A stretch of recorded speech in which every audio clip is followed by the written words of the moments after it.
leaving it up to them? Or is he signaling that the United States is going to help Ukraine win that territory back? Well, we definitely need help, and this is part of the dirty secret that where the United States really needs to step it up, and it's part of the meeting that he had with the president of the EU Commission. The United States is providing aid to Ukraine, but at the same time, the West, the EU, and the United States is subsidizing Russia and its production machine because we're buying from China and India that is buying energy from Russia, and the EU is buying energy from Russia. So we need to place sanctions on Russia so that we're not funding their economy, which is funding their ability to attack and kill Ukraine. So we're funding both sides of this. Unfortunately, there are those in Congress that want to stop supporting Ukraine's ability to defend themselves. Well, that'll just result in more attacks from Russia, as we saw last night against Ukraine.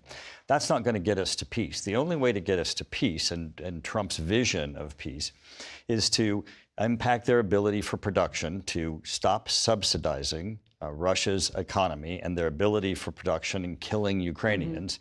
And that's to adopt Lindsey Graham and Brian Fitzpatrick's bill that would impose sanctions, give the president the ability to impact Russia's ability to wage this war and get us to peace. But Speaker Johnson has said before that he would put that bill to a vote. He just hasn't. And he said, oh, I need the president to greenlight it. That's not true. He has a veto-proof majority. We've had Senator Graham on this program a million times telling us this is set to go. Just give us the green light.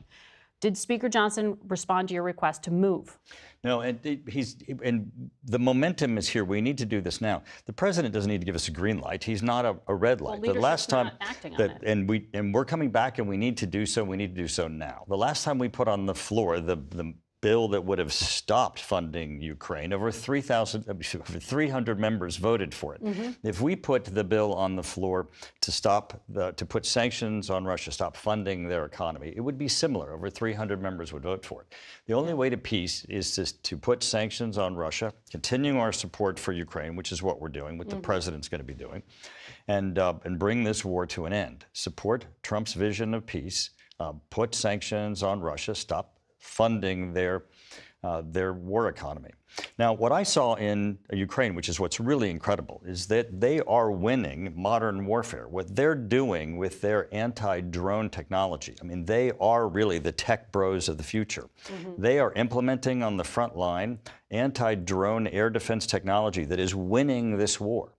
With our help and assistance, which they're going to continue to need for the long-range systems that Russia's bringing in and that are attacking Kyiv with. But what their anti-drone technology that no one else has, that they are implementing, they are winning this war. We need to be on the side of that war of the future that they're winning and support Ukraine. And I've heard military officials explain this to me, that this is like a really interesting test case to learn the lessons that Ukraine is illustrating for the world. However, in the immediate term, will the president lift restrictions on Ukraine's ability to use long-range weapons to actually attack Russia? Well, and he really needs to do so, because what's happening with that pressure that's on the front line. Because he has the old Biden policy. Right, well, he does, and that's what he needs to release, because with the pressure on the front line and the fact that Ukraine has developed anti-drone technology where they're taking down Russian drones, they're using their own drones to attack Russia, but Russia has long-range weapons that they're attacking that front line. Ukraine needs to have the ability to use long-range weapons to push Russia back. And when they're able to do that, they will get their territory back. If they are able to do that, they will win this war.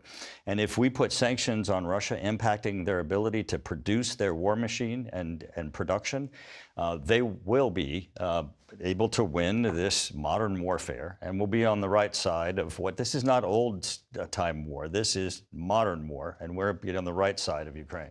You've just got to persuade President Trump to do that change in policy.